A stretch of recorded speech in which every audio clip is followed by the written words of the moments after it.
Embarrassment, self-criticism, anger, frustration, discouragement, and stress. These are only some of the things that those with hearing loss are exposed to. In Robert Dobie and Susan Van Hamel's 2004 book titled Hearing Loss, Determining Eligibility for Social Security Benefits, not only were these negative psychological effects identified, but those with hearing loss also have problems with educational attainment and problems with communicating effectively in the workplace, which led to challenges of job performance and job mobility. Today, I'm going to teach you how to properly wear hearing protection in order to prevent these consequences. Protecting your hearing not only protects you from unnecessary noise damage, but it also protects your ability to communicate and your quality of life, as you'll be able to hear the sound of life-saving alarms and the sound of your loved one voices throughout your lifetime. I work as a public health technician at Patrick Air Force Base, and I conduct audiograms and I conduct earplug fittings on a routine basis. So today I'm going to share with you what I share with my patients, and that's how to properly insert, how to properly select, and how to properly maintain your hearing protection. So we'll begin with the process of selecting your hearing protection and asking just a couple important questions. The first question you want to ask yourself is what type of noise you'll be exposed to and where you're going to be exposed to it.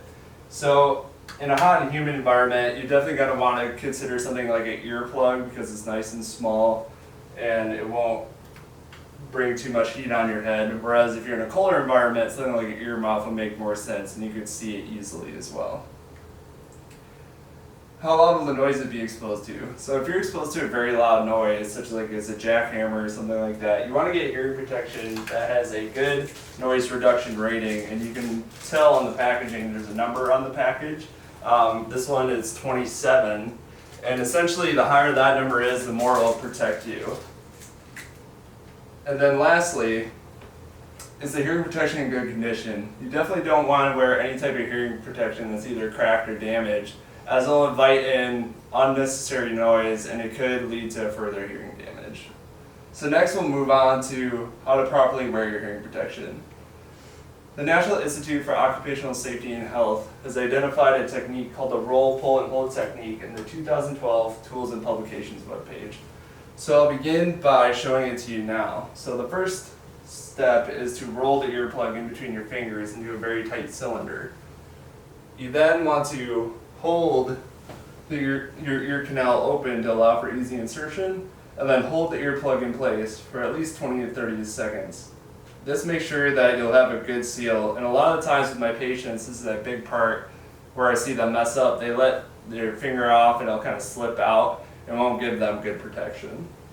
So for reusable earplugs, such as these Quattro earplugs that I showed you, you don't have to roll them because they're already pre-molded. So you just have to put them in the air with a slight rocking and twisting motion until they're secure. And then lastly, for earmuffs, you want to make sure there's a tight seal against the side of the head. As you can see in this picture, the earmuff is directly over the top of the head and there's nothing breaking the seal between the side of the head and the earmuff.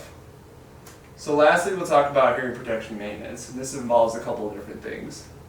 For one, you want to throw away single-use earplugs after use, especially these foams ones. They're only designed for a single use, so you don't want to reuse them. Secondly, you want to rewash reusable earplugs with mild soap and warm water, and probably the most important part is allow it to air dry, because if you leave these a little moist, the moisture will get in your ear canal, and it's a good environment for bacteria to grow in. And lastly, for earmuff care, you want to do a couple different things. You want to replace cushions that are no longer pliable. So if cushions kind of get rigid, that means they aren't going to provide a good seal against the side of the head, so definitely replace them if they're no longer pliable. For the headband, if it starts to get loose, you definitely want to replace it. It should be taut at all times. And lastly, when you clean your earmuffs, you want to disassemble them into their component parts and wash them thoroughly and allow it to completely air dry. So today we talked about 3 different processes to utilize your hearing protection more effectively. The first one is properly selecting your hearing protection. So make sure you consider the environment in which you'll be in. Second is make sure you insert it properly. You utilize the roll, pull, and hold technique from the National Institute for Occupational Safety and Health. And lastly, for hearing protection maintenance, make sure you throw away single-use earplugs as well as wash reusable hearing protection. So I'll end on one final note.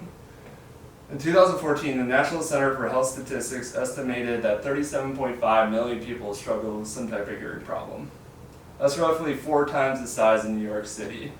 So millions of people are putting their careers at risk, and they're putting their quality of life at risk. So don't be another statistic. Make sure to wear your hearing protection. And then, are there any questions?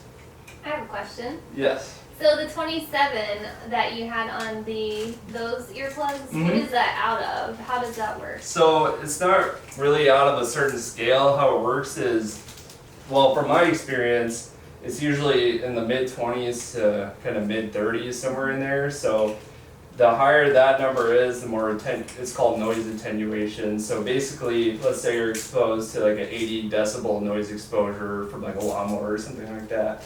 And then you wear hearing protection that has a 27 noise reduction rating. You're essentially subtracting that 27 from the 80, and then you're getting like a 53 actual exposure, so 53 decibel exposure. Okay, awesome. Now, does anybody else have any questions? No, we're good? Thank you. Okay.